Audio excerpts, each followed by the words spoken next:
Merci, Monsieur le Président. Ce vers quoi je souhaite qu'on avance, c'est de stopper les conventionnements dans les zones qu'on considère comme déjà bien dotées. C'est une citation d'Emmanuel Macron en campagne en 2022. Quelques mois plus tard, l'Assemblée nationale rejetait la proposition de loi d'urgence contre la désertification médicale qui proposait de réguler l'installation des médecins dans les zones où l'offre de soins est suffisante. Nous sommes la région, ça a été dit par M. Forissier, la moins bien lotie de France avec 240 médecins pour 100 000 habitants contre 300 en Nouvelle-Aquitaine et 340 en PACA.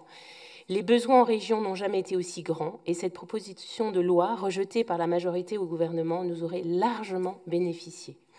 Alors que nous connaissons cette pénurie, nous pourrions croire que tout est fait pour avoir le maximum de médecins formés. Ce n'est malheureusement pas le cas et nous allons clairement en payer le prix dans les hôpitaux l'année prochaine. Comme l'a dit le Président, ce sont les internes, c'est-à-dire les étudiants en 7e année, qui font tourner les hôpitaux. Ils représentent 40% des effectifs. Au lieu des 8 000 attendus, 1 millier manqueront à l'appel à la rentrée prochaine, suite à la nouvelle réforme. Le dispositif médecins solidaires que nous allons voter vient s'ajouter à tout ce que la région met en place pour pallier au manque de professionnels de santé, une compétence nationale qui a été clairement abandonnée par l'État.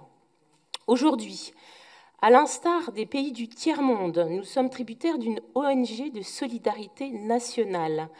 Comme dans des pays lointains dont on voit les images sur nos écrans, ces médecins n'agissent pas par intérêt personnel.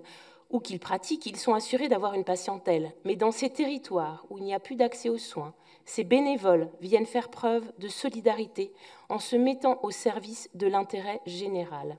C'est un aveu dramatique. Quel pays riche laisserait 10 millions de citoyens et citoyennes sur le carreau avec des disparités territoriales aussi fortes ? La question du nombre de professionnels de santé doit aller de pair avec une politique forte de prévention.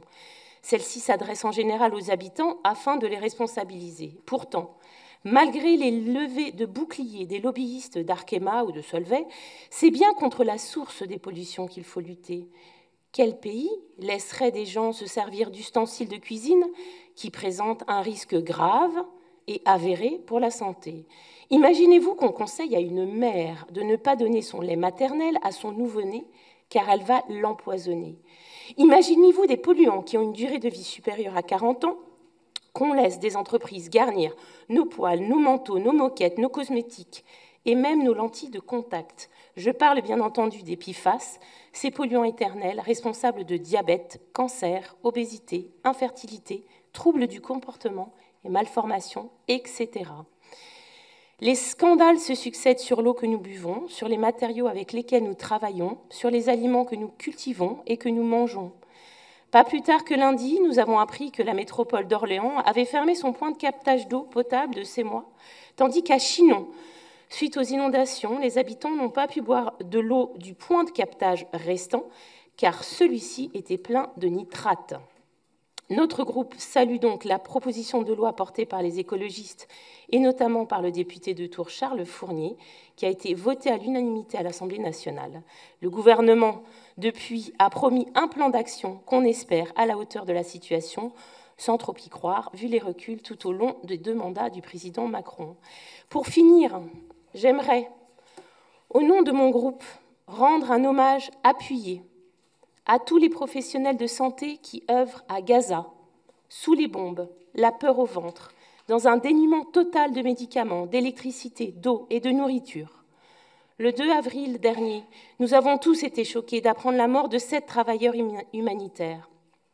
Ils viennent s'ajouter aux 200 et plus humanitaires morts dans la bande de Gaza depuis le début de l'opération militaire, aux hôpitaux détruits, aux professionnels de santé tués.